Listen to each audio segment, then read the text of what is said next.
ఏ మార్గం అయితే చూపించిందో ఆ మార్గంలో పోవడం మనందరి యొక్క విధి ధర్మం. కాబట్టి ఏదో మొదటిసారి కొద్దిగా ఉత్సాహం ఎక్కువ ఉన్నట్టున్నది. వచ్చే సంవత్సరం నుంచి తప్పకుండా గత 10 సంవత్సరాలు ఎట్లాగైతే చేస్తామో అట్లా చేయడానికే ప్రయత్నం చేస్తామని చెప్పి మీ అందరికీ నేను మనవి చేస్తాను. ఇకపోతే ఈ నియోజకవర్గంలో మీ బిడ్డగా నన్ను మీరందరూ కూడా ఆదరించినారు.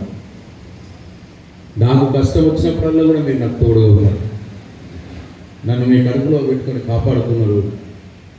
అందుకే నేను ఇవాళ మళ్ళీ 3వసారి కూడా మీ సేవకులుగా ఇవాళ నేను ముందు నిలబడ్డా అని చెప్పి మీ అందరికీ నేను మనవి చేస్తాను. మీ బిడ్డగా నా ధర్మం ఈ సమాజానికి కూడా ప్రభుత్వంచే రావాల్సిన కార్యక్రమాలు కూడా చేసుకోవాలన్న ఉద్దేశంతో పోయిన టర్మ్లో కావచ్చు, ఈ టర్మ్లో కావచ్చు, చర్చ్లకు కావచ్చు, ప్రహారీ గోడలకు కావచ్చు, అనేక అయితే ఎస్డిఎఫ్లో మనం స్పెషల్ డెవలప్మెంట్ ఫండ్ అని ముఖ్యమంత్రి గారి నుంచి మనం మొన్న కొన్ని పనులకు మనం తీసుకోవడం జరిగింది. దాంట్లో కొన్ని 5 లక్షల కంటే పైన ఉన్నాయి. టెండర్లు కాలేకపోవడం వలన మొదలు కాలేకపోవడం, కొన్నే ఉంటాయి, చాలా ఎక్కువ ఉండరు. అయితే అవి ఇప్పుడు టెండర్లు కానీ మొదలు కానీ అన్నీ కూడా ఆపేద్దాం అనే ఒక ఆలోచనలో ఉన్నారు అని చెప్పి వినికి వస్తూ ఉన్నది, వినవస్తూ ఉన్నది. అటువంటి చర్యలు కూడా మంచిది కాదు అని చెప్పి నేను ఈ సందర్భంగా వారికి చెప్తా ఉన్నా. ప్రభుత్వం is a continuous process. Government అనేది కంటిన్యూస్ ప్రాసెస్. ఇవాళ ఈ గవర్నమెంట్ ఉండొచ్చు, రేపు వేరే గవర్నమెంట్ ఉండొచ్చు. కానీ ఏ గవర్నమెంట్ అయినా సరే ప్రజల కోసం ఏమన్నా పనులు మంజూరు చేస్తే అవి కంటిన్యూ ప్రభుత్వంగా మనకు పనులు మంజూరైనాయి కాబట్టి అవి ముందు కొనసాగాలి అని చెప్పి నేను ఈ ప్రభుత్వానికి కూడా సూచిస్తూ ఉన్నా.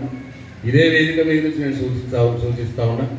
గౌరవ ముఖ్యమంత్రి గారికి, వారి మంత్రిమండలికి అందరికీ కూడా నేను సూచిస్తూ ఉన్నా.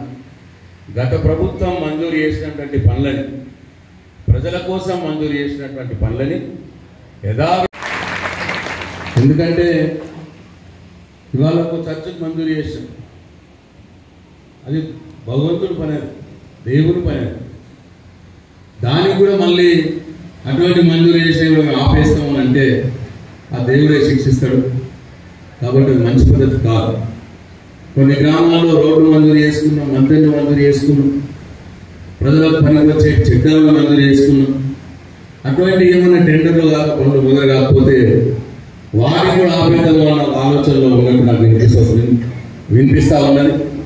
అటువంటి చర్యలు మంచివి కావు అని చెప్పి నేను ఈ ప్రభుత్వానికి సూచిస్తా ఉన్నా. ఎందుకంటే ప్రజల కోసం ఏవైతే పనులు మంజూరైనాయో వాటిని యథాతథంగా ముందుకు పోనీయాలి. మీరు మంచి ప్రభుత్వం అయితే అంతకంటే 2 పనులు ఎక్కువ మంజూరు చేసి మీరు ప్రజల మనసులు చూరగొనాలే కానీ మేము ప్రభుత్వంలో ఉన్నప్పుడు మంజూరు చేసే పనులని వాళ్ళు ఆపేసి మరి ఆ గ్రామాలకు, ఆ గ్రామ ప్రజలకు అన్యాయం. వారందరికీ కూడా ఈ ప్రభుత్వానికి, కొత్త ప్రభుత్వానికి సూచిస్తూ ఉన్నాం. కొత్త ప్రభుత్వం మంచి పనులు చేయాలి. అధికారం ఇచ్చినారు ప్రజలు, మీకు అధికారం ఇచ్చినారు.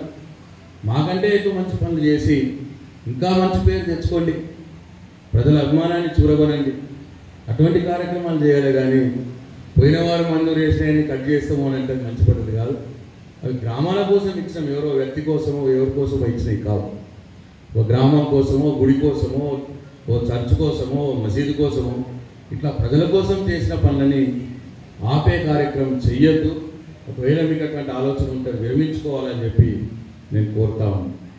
అట్లనే ఈ 10 సంవత్సరాలుగా నేను మీ బిడ్డగా మీతో ఎట్లనైతే నా వ్యవహారం ఉన్నదో అంతకంటే ఇంకా రెట్టింపుగా మీ బిడ్డగా మీ అభిమానాన్ని తిరిగి పొందే విధంగా నా కార్యక్రమాలు ఉంటాయని చెప్పి మీ అందరికీ నేను మరొకసారి మనవి చేసుకుంటూ, మీ ప్రేమ, మీ ఆదరణ నాకు ఎల్లప్పుడూ ఉండాలని చెప్పి, అట్లాగే నేను మీ సేవకుడుగా పనిచేయడానికి ఆ యేసు ప్రభు నాకు సంపూర్ణ శక్తిని, సహకారాన్ని నాకు ఇవ్వాలని చెప్పి నేను ఈ సందర్భంగా ఆ యేసు ప్రభుని కోరుకుంటూ, మీ అందరికీ మంచి జరగాలని, మీ కుటుంబాలు బాగుండాలని, మీ పిల్లలు బాగా చదువుకోవాలని, మీరు సుఖశాంతులతో బ్రహ్మాండంగా మీరు ఉండాలని చెప్పి నేను మళ్ళీ ఒకసారి యేసు ప్రభుని కోరుకుంటూ నాకు అవకాశం ఇచ్చిన మీ అందరికీ మీ అందరూ కూడా ఎన్నోసార్లు పాస్టర్ గారు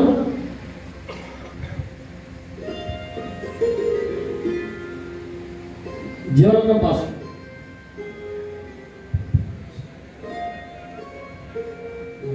నేరెడలు